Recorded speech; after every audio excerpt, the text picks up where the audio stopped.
Jack Wilson stood at the bedroom doorway, watching his wife, Megan, pack her suitcase with meticulous care.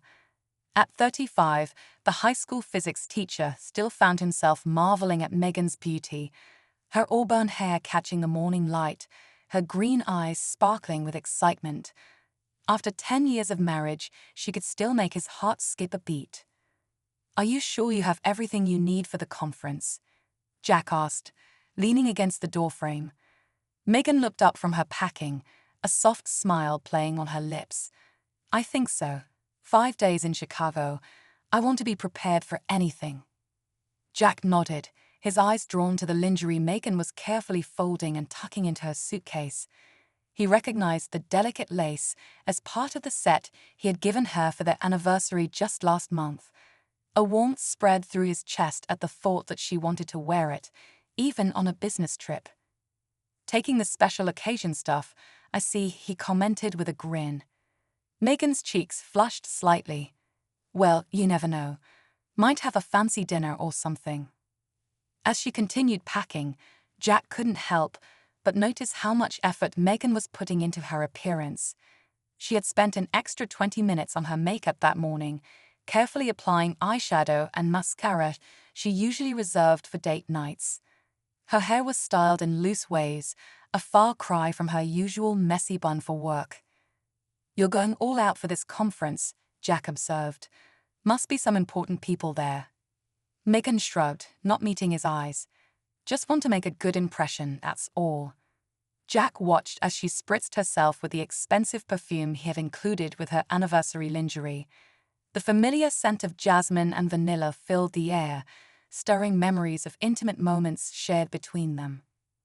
As Megan zipped up her suitcase, Jack felt a twinge of something he couldn't quite name: unease, suspicion.